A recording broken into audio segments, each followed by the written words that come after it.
Marriage is about affection, enjoying each other's company, and above all, godliness. Do you know how to spice up your marriage to make it the real deal and not an ordeal? Stay tuned for today's lesson on the Marriage Classroom to learn about the measure you can put in place for you to enjoy your marriage. Welcome again. We have a class today, Marriage Classroom. Okay, we are learning, and where are we now? We are learning about what? Alphabet. Yes, and we've done A and B. Now we are at C. So we look at what C would mean in marriage. An action, positive verb, as we said. And we can have examples. Starting with Winnie. Call. Call. Yes, call me on mobile phone every time. Call, that is it. Good. Confess. Confess. Yeah, your faults. Yes. Care. Care. Good. Correct. Correct. Taken only one from among others, and that's what I want us to look at. Remember your vows. What did you promise to do? Cherish. I will always love, respect, and cherish you. When we are saying our vows, we say to love, to honor, and to cherish. So it's good to remind ourselves what we mean by cherishing somebody. It is where we treat somebody with tenderness and affection, to protect and to help, to hold dear, to embrace with interest, and even to encourage. That is, when you are talking about cherishing somebody or cherishing something, it is you tenderly, take care of it, treat it with affection and tenderness. You protect, you hold dear, you embrace with interest. Maybe would want to know, if we were to cherish our mates or our spouses, in which ways would we do it? So that we help ourselves and also help those that are watching us, because our class is now bigger. It's not only here. We have those who want to know, how do I cherish my spouse? One way. I apologize and I've done something wrong. Apologizing, that is being, you're sensitive that you have hurt somebody. Yeah. Yes, correct, because cherishing means you are sensitive. You're holding somebody near. So if you have wronged them, you apologize. Correct? Yes. Recognize her or him. Recognition. Yes, you can recognize the person, as we say. You don't assume they are not there. They feel cherished when you are, oh, you are there. Or how are you and all that, okay? Moses? To protect them from all harm possible, could be emotional, physical, economic, making sure that they are kept safe. To the best. Something we cherish, we need to protect. Yes. We need to treat it with affection. Yeah. So just like the way you cherish something very good, your jewelry, where do you keep it? Don't just, you even have a jewelry box. Sure. Where to put it, because you don't want them to be harmed. You cherish them. That's how we need to cherish one another. Okay, Winnie? Let me say first in Kiswahili, humwaniki akifanya makosa. You don't expose his or her weakness. Okay. Be able to correct with a lot of love. That is, you humwaniki. Hawezi kaukia nje. Unajua kama amekaza unarudisha ndani kaukie ndani Okay, sawa. So you have understood. You don't expose your friend whom you cherish, you love. If there is any mistake, we say ni mnaongea ndani. If possible, not even before the children, you cherish them. You'd want them to be held esteemed by their children and also to be honored. How do you correct them? Somewhere in now, isn't it? Yes. We'll look at that later when we'll be looking at how to solve conflicts. And any other? Yes. Hold in very high esteem. Yes, hold in very high esteem. Like an example, how do you do it? This is first amongst every other person, including above your own children so that this is as we said earlier, this is a friend that sticks closer than a brother. Yes. You hold that person in very high regard. So that is true. You esteem them. They know they are better, or why you chose them. They are just like the writer of Songs of Solomon talks about, you are a dove among the birds. That is, you were the dove. When you talk about in Kikuyu, it's dutura, among the manyoni, among all the other birds, the dove. If it is, you are the rose of Sharon. I mean, it's like you are separating them among others. You are the best. That is esteeming. Just to add on to what Mwalimu Gashoi has said, as a way of cherishing your spouse, yes, you should hold your spouse with a higher regard than even your own self. If there are two competing interests, you would want to consider your spouse's interest first. Yes. Before you say, apana ni mimi ndo nilisema kwa hivyo we start with mine. So I think if you cherish someone, you would want to make sure that that person's interests are even higher above your own interests. Okay. Just to add to him, I also thought about it is to prioritize their need before yours. Yes. Yes, that is when you cherish somebody. Yes. Okay. The corner, that is Joseph. Yeah. Yes, Joseph. You cherish them by defending them. Maybe sometimes you're in the house and then another lady quarrels your wife. Now when you come out and say, this is my house and you can't bring a fight here, yeah, that's a way of cherishing them. Yeah, they know you hold them with esteem and affection. Yes. Let's hear from Samuel and then later from. Even you can sing a song to her. Can you sing one? Demwetaga maerava.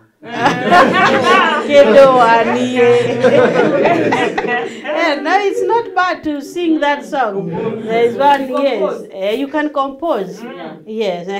We should support each other financially. True. That is cherishing one another too. Maybe just to mention what I had said, which you have already said, being sensitive to their needs or his or her needs. We said you use words and action to show you respect them or you regard them. Okay? Then you reason to them. Then you are their biggest fan. You know what? Fun, not F-U-N, not the one we said you were fun. It is fun. Let me say this. You esteem me if what I'm doing, you regard it, and you are there cheering me on. If others are saying you did well, then it should have come from you. Okay? That is, then we be faithful, as we said, and trustworthy. Then we also good lovers. You don't cherish somebody and it's not like, I believe when you cherish people, you love them. And also, be good lovers. Spend quality time, talking, laughing, playing, and having fun of you, F-U-N. Okay? Yes. In that way, people feel cherished. Why? They have been treated with tenderness and affection. They have been protected. They have been regarded and esteemed. Are we together? Yes. So in that way, we have seen what we can do. Then we go to D. And we start with what you have for D.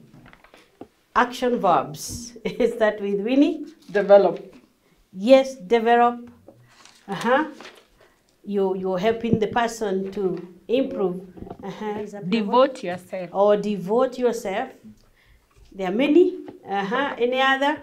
Winnie? You desire. Desire, correct. Desire. Yes, Moses? Delight in them. Yes, delight. Now let's look at one that Samuel has mentioned. I use the word now, defend. Defend. How do you defend your spouse, or your mate, or your husband, or your wife? Yes, yes. Maybe we are couple, and maybe my husband has not yet finished paying my dowry to my parents, and they are pushing. They are pushing.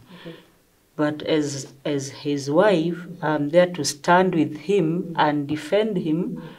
Maybe he's short of maybe finances, I'm there to defend him from the in-laws, they stop pushing him. Okay, yeah, that's a good example of defending. I think one of the issues of defending, the word defend and protect is more or less the same. And that means, therefore, when you are defending your spouse, you are also protecting them in the sense that you're providing shelter. Like, for example, when we say men are supposed to protect their families, you don't let, you have not paid rent, if at all you are, whatever, you are renting, you don't fail to pay rent, and then the landlord comes trying to throw you out. That is actually exposing your spouse. So by defending, one of the ways is to provide for the necessary needs like rent. And from the definition, we talk about to keep or make safe from harm. Yes. To maintain or support or even protect. That's correct. Yes, that's another way you make sure that your people are not exposed. And how does a woman defend? Sister has given us an example. We can now go this way, one way on this side, on this other side. Now, how do you? Okay, for my example will probably apply in both ways. All right. One way in which you can defend your spouse is by avoiding to disagree with your spouse in public. Because when you openly disagree with your spouse, you are exposing him to ridicule. Even if it is a disagreement before children, doesn't even have to be strangers. It can even be children.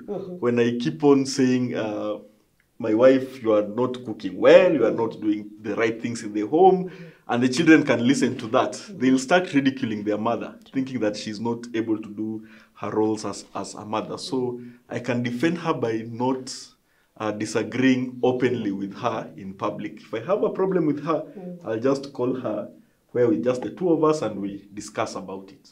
Yes, thank you. There was an example. I remembered something that I wanted us to discuss in this class, where in a family where you have maybe a child does a mistake, and the mother is with the baby or whoever, it could be even the husband or with the child, you discipline the child. Maybe has been rude and you discipline, and then they go crying to the other spouse.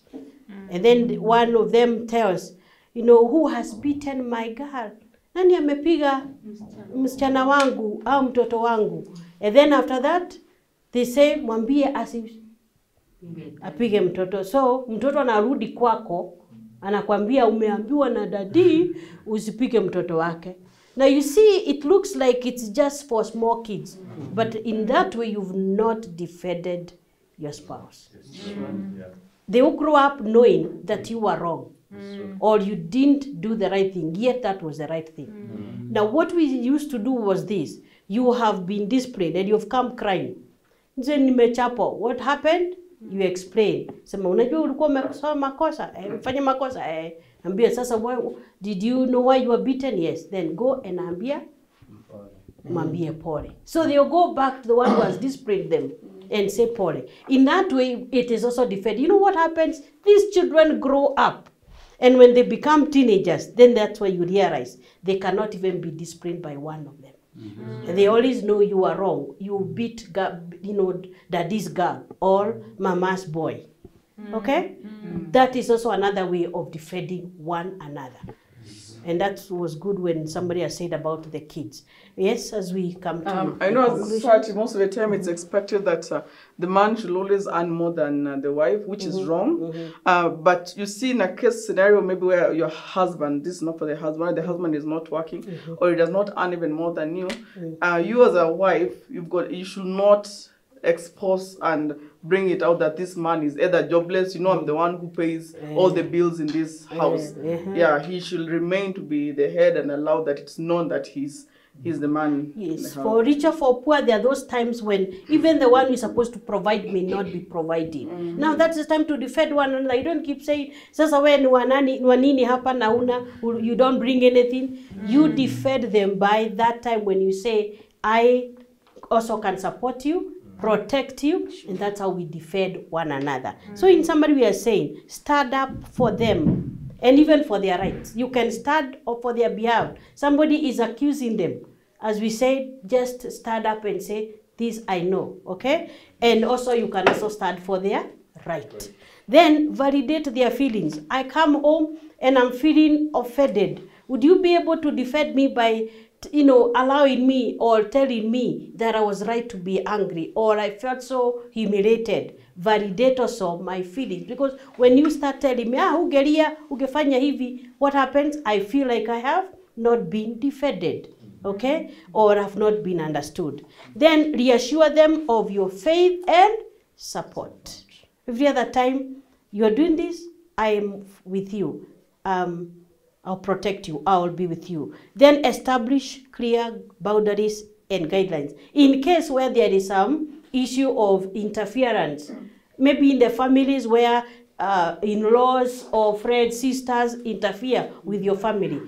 As a man or a woman, it was, as my sister said, you can defend your husband, you can defend your wife from your relatives and even from your brothers, because you defend them.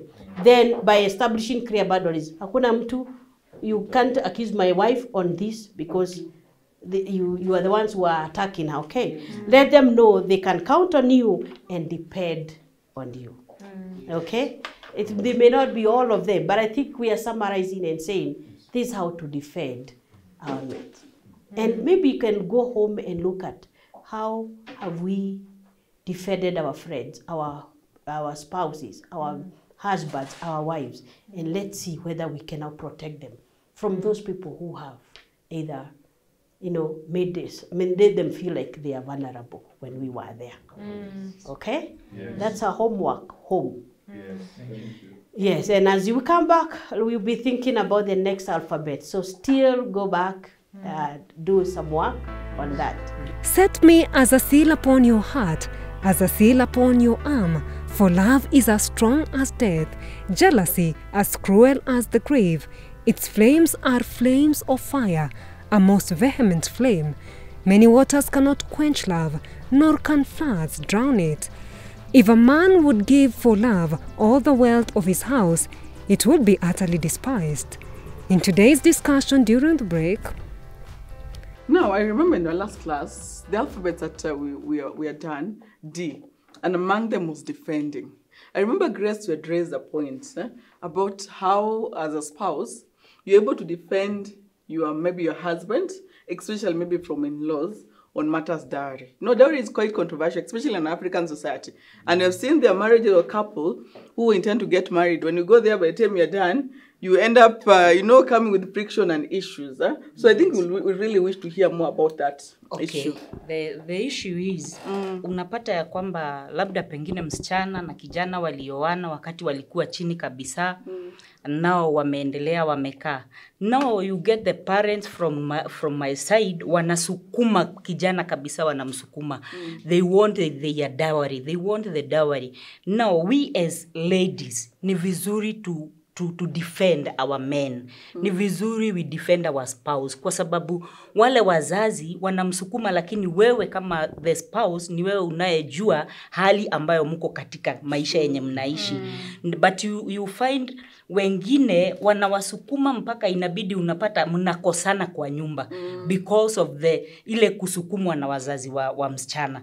Unapata mpaka mume kwa nyumba hawapati kitu because anaona ya kwamba okay, I want to kujipanga ili nipeleke hii dawali kwa hawa wazazi.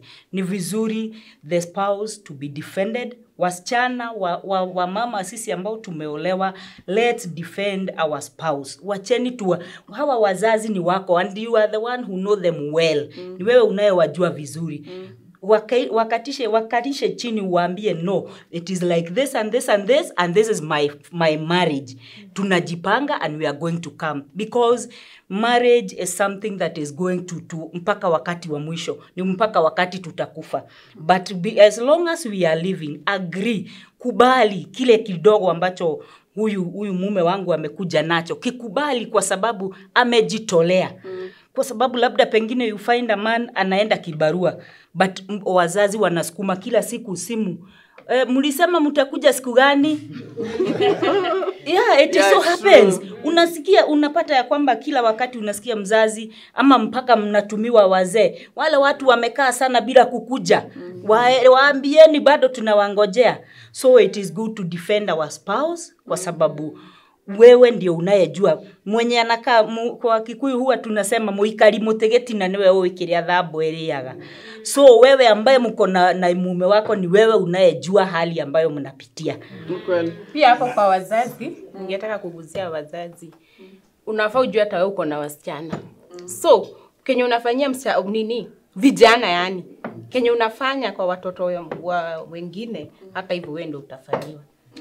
Okay. So, usipress mtoto wa wenyewe sana. Okay. Juu hata wewe uko na watoto unataka hata wewe nini? Kile na mimi ningependa kusema. Ukisikia mzazi amefika to a point ya anatumana yenyewe mmekaia. Hayo ni kweli. There are some ni kweli, especially sitatumia hiyo jina, lakini kwa baadhi ya tribes zetu wengine wanakumbuka hawa wazazi wakati wako tayari kuuza msichana wake all along. Na si huwa tunasema, as Grace has said, ukienda pande ile hatuitishagwi tuna maximum ama minimum. Tunasema mwenye kukuja mkubalini vile amekuja. So there's no way you can stay over 10 years na bado ukiulizwa. And furthermore, sio deni tutakuwa tukilipishwa, hapana, ni baraka. It's one way of acknowledging those parents. Actually, daddy na mom, nilikubali nyinyi wazazi wangu, si mlinipatia msichana. So as much as you want to defend us, tunakubali. Lakini pia mtupime. Tusikuwe tunapata pesa, tunaharibu, whereas nyinyi tu mnatudefend. Na hakuna pesa yenye unaweza peleka kwa mzazi, especially ya kuomba baraka, inaweza ikakumaliza. Hii kidogo utapeleka, hiyo itakuja ifungulie zingine na zingine. Then what is coming out clearly is an issue of wisdom, yeah? So that you just don't defend for the sake of defending. You are informed, no. And of course, you're all adults. By the time you're married, there's no one over under 18 years. You're able to know whatever my family is asking for, this is unreasonable, my spouse cannot afford. But if truly, you know he's able to afford, then also again, you apply that same wisdom. So as you defend, of course, you not expose him to your family. And wewe ni kweli bado hujamaliza, no. Like, okay, it's fine, ituongea na mzee wangu, then you're able to go and discuss together and agree. And then ensure that he's able to do whatever just for this issue of defending our spouse from the in-laws, it's a big issue because you get that when I'm married to my husband and then ananiambia tuende kwao nyumbani, it seems as if now nimefika, everybody is ameketi, amerelax, everything is me, I do it. Kwa sababu mimi ndio nimeolewa huko, unasikia ya kwamba unaambiwa, sasa mwenye huku juu amekuja, sasa sisi wacha tuke, and mostly girls, huwa wanasema, sisi unajua tutaenda, sasa wewe ndiye, hapa ndiyo kwenu. So you do, umeachwa hapo, you do everything, you cook, you watch, unafanya kila kitu. Unapata ya kwamba, if your spouse, his eyes all haoni vizuri, utafinywa mpaka unasikia kweli kabisa umefinywa. So ni vizuri hata kwa mambo zingine, let our spouse defenders. Unapata ya kwamba umepelekwa nyumbani kabisa, umeenda kupumzika kama ulikuwa umeenda kutembea. Hata ile kutembea hauifurahi.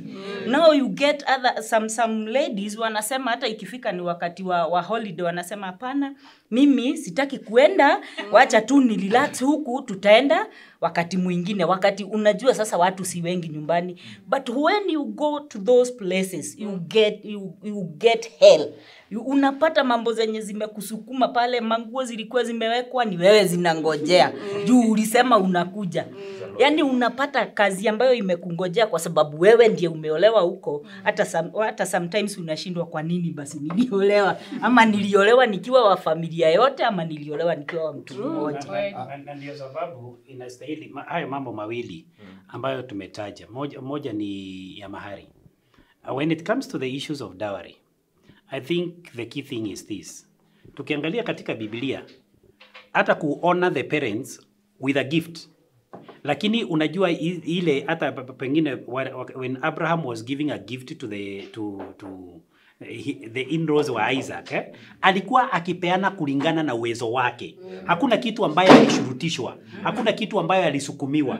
Na then hiyo kitu ambacho dada yangu pale ametaja ya kwamba munaenda hususan wakati wa December, Christmas, unakuta ya kwamba mzee akona vijana kama 3 na akona wasichana wengine nyumbani na kuna so the whole family, watoto na kila mtu amekuja.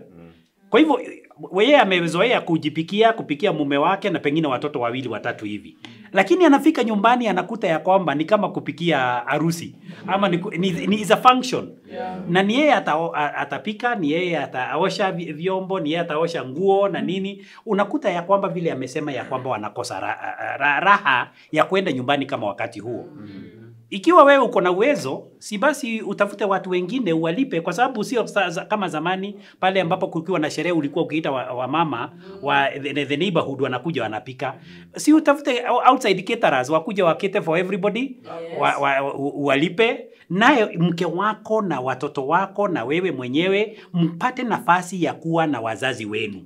Kwa sababu ukiwa yeye mumeenda nyumbani, lakini mke wako from the day amefika nyumbani hivi mpaka siku ile ambapo mtaondoka, yeye amekuwa mtu mfanyikazi, nyinyi ndio mmeenda kurelax. Na kama sisi vijana tukiwa 3 hivi, tunaenda pengine the only kazi ambayo tutapata ni nyama choma, kuchoma nyama, tukikula kiasi. Nafikiri that point is very important, ku defend yeye mpaka mambo kama hayo. Ni rahisi kwa mwanaume kwa sababu ni kwenyu.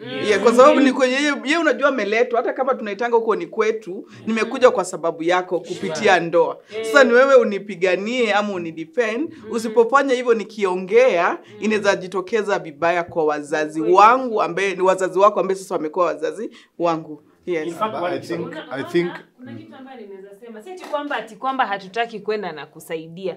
Lakini unajua inafika mahali unafanya kutoka asubuhi mpaka jioni. Hata mwenye ambaye ni jirani anakutafuta, anakupata tu uko kwa Moshi. Hata ujulikani umetoka town ama wewe ni wa mjini. Unaona? So unajua pia inafika wakati mwingine hata kama wanaume zetu unatakana pia muende mkatupatie unaitwa break.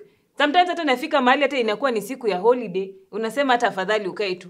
Wacha niwaambie mali shida ilianzia. Hii shida iko na nakubali. Lakini wacha niwaambie mali shida ilianzia. Wakati tulikuwa tunachumbiana, alafu nikasema wacha nikupeleke kwa wazazi wangu, uende uwaone, wakujue. Ulienda na zile nguvu za kusema nataka watu wanipende. Ukaingia jikoni, ukapika machapati, ukatengeneza, ukasafisha nyumba. Mandugu zangu wakikaa wakasema, huyu kweli ni mwanamke mzuri. Sasa wameshazoea hizo, ndio maisha ambayo umewaleta sasa kwa hiyo maisha. Sasa siku nyingine ukianza kubadilika, wewe ukikuja siku nyingine wanajua tu huyu mwanamke alikuja kwa familia yetu, hizi ndio tabia zake, anajua kupika, anajua kuosha, anajua. Tunafaa tukue na ukweli wakati tunachumbiana. I think the genesis of defense to spouses entirely depend on understanding your family. Kwa sababu there are some families that yule nilioa sio huyo walikuwa wanataka nioe. Ama labda nilikuwa nawasaidia sana wakati sikuwa nimeoa. Sasa wakati nimeoa majukumu yamezidi kwangu, kwa hivyo dada yangu hatapata hako kaelfu nilikuwa namrushia time to time. So they end up fighting her. So I need to understand my people very well. Na yeye aelewe watu wao vizuri so that she can know and I can know what point to defend and what point not to. Wacha niseme kitu moja kuhusiana kwa hususan na pesa. Ikiwa kuna pesa ambayo inastahili kwenda kwa my wife, mimi ndiye ninastahili kupeana. Ikiwa kuna pesa ambayo inastahili kwenda kwa kwetu, my wife awe ni yeye anapeana. Lakini ikiwa kuna kitu ambacho tunastahili kukosoa, kwetu ni mimi ninakosoa, kwao ni yeye anakosoa. That way you defend your spouse, na hakuna wakati itafika huyu ameleta shida ya ile pesa tulikuwa tukipata hatupati, kwa sababu ile pesa ambayo tunapatiana ni yeye anapatiana. That way we will be able to move together. Wow. Tafakari ya babu, especially kuhusu ile ambaye amesema kuanzia mambo ya kuchumbiana, kunionyesha tunaweza na kama tunataka kuendelea, kwa sababu pia kuna mtu alisema politician akisha win vote, akishapata kura, unamwona akirudi tena kwanza kuvai kukampeni. Hapana. Sasa wewe ukishaingia kwa boma tena unarudi kukampeni. Pengine tutafakari ya babu basi. Stay tuned for the second part of the Alphabet of Marriage on next week's episode. To get the notes of today's lesson, visit www.mbcimedia.com/TMC. Catch the repeat of the Marriage Classroom every Tuesday at 10 p.m.